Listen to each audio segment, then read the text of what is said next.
Hello everyone, in this video I will discuss about computer organization and architecture.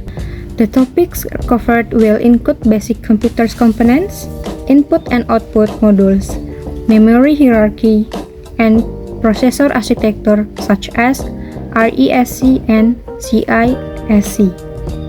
Additionally, this video will also cover concepts like pipelining, the control unit and operation unit, chipset, multiprocessor, and computer performance to help us understand how computer operate efficiency. Computer architecture explains the concept and design of computer system as seen by programmers, while computer organization discuss how these concepts are implemented in hardware. Simply put, architecture is the concept and organization is how it works inside the machine. Okay, computer have four main concepts. First is input, second is CPU, third memory, and the last is output. Input is a device for entering data or commands, such as keyboard, mouse, camera, or touchscreen. The CPU process the data. Memory storage temporary and permanent data. And the last is output. Output displays the results of computer process, such as monitor, speaker, and printer. For example, when typing an assessment, the keyboard is the input device, the CPU processes the data, RAM stores it temporarily, and the monitor displays the result. To interact with users and external device, computer use I/O module. This module connect the CPU to external device such as keyboard, mouse, printer, and flash disk. For example, when we press a key on the keyboard, the data is not immediately processed by the CPU. It first passes through the I/O module. This module regulates the flow of data to match the speed and format of the CPU's processing, so that the system works more efficiently and regularly. Next, hierarchy of computer memory. Memory is arranged in level based on speed and capacity. The first and smallest levels is located inside the CPU and consists of register.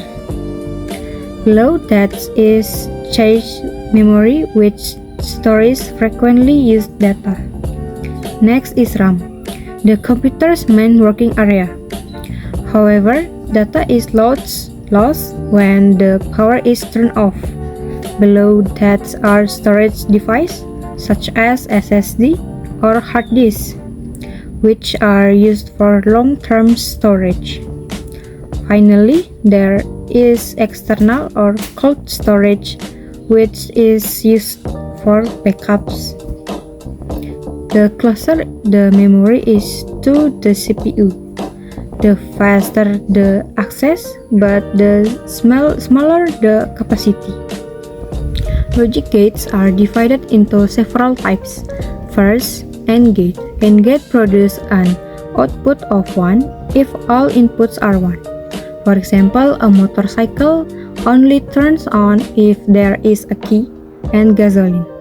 Second is OR gate. OR gate produces an output of 1 if one of the inputs is 1, such as a lamp with 2 switches. And second is NOT gate. NOT gate reverses the input value. For example, a refrigerator light. In addition, there are NAND and NOR as universal gates. NAND gate is the opposite of AND gate, producing an output of 0 only when all inputs are 1. NOR gate is the opposite of OR gate, producing an output of 1 only when all inputs are 0. And next, there are XOR and XNOR as exclusive gates. XOR gates produce an output of 1 if only inputs are different. XNOR gates produce an output of 1 if all inputs are the same. Next, I will discuss about processor architecture, namely RESC and CISC. RESC uses simple and fast instructions, making it power efficient. An example is the ARM processor in smartphones. Meanwhile, CISC uses more complex instructions and is commonly used in laptop or PC such as Intel and AMD. Now, let's talk about pipelining. Pipelining is a technique used in CPUs that aims to improve performance by dividing the processor of executing instructions into several stages. Pipelining lets you processing several instructions at the same time, but at different stage. It's like an assembly line in a factory, where each step happens at the same time.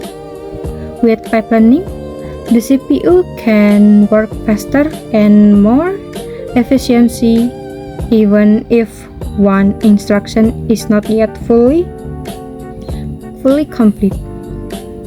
The CPU has two important parts, the operation unit and the control unit.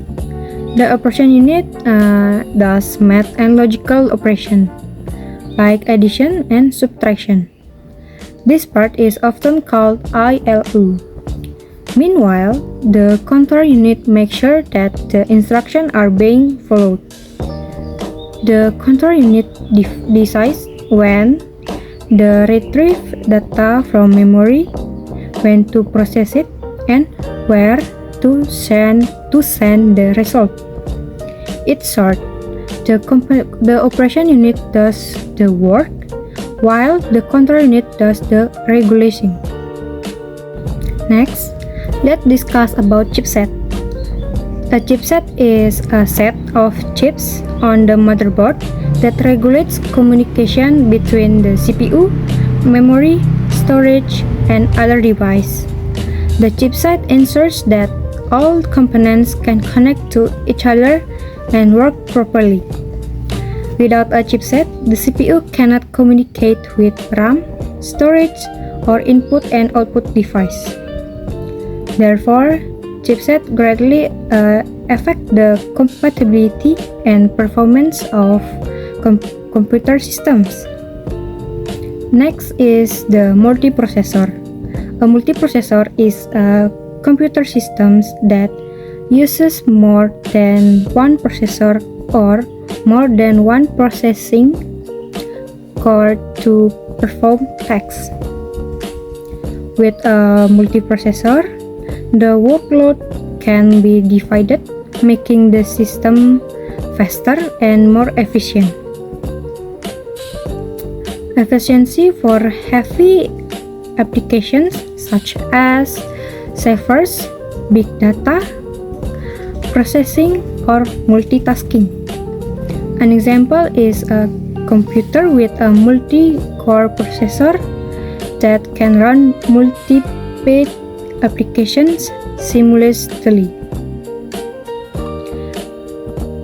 We discuss computer performance.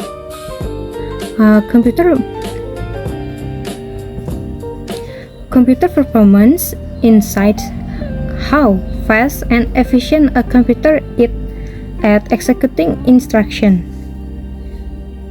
Several factors affect computer performance, including CPU speed, number of cores, memory, and techniques such as pipelining and the use of multiprocessor.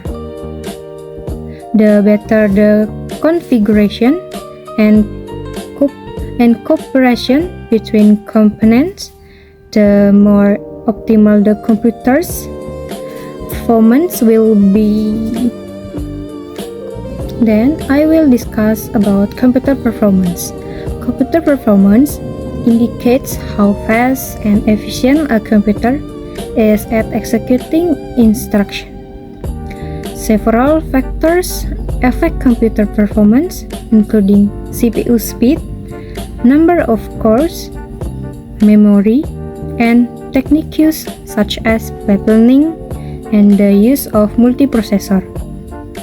The better the configuration and cooperation between components, the more optimal the computer's performance will be. So, it can be concluded that computer architecture discusses the design and concept of how computers work, while computers organization explains how that design is realized in hardware. The two complement each other and cannot be separated. Coupled with modern technology, trends such as multi-core, cloud computing, and AI, computer systems continue to evolve to become faster, more efficient, and smarter. By understanding this material, we gain a basic understanding of how computers work behind the scenes.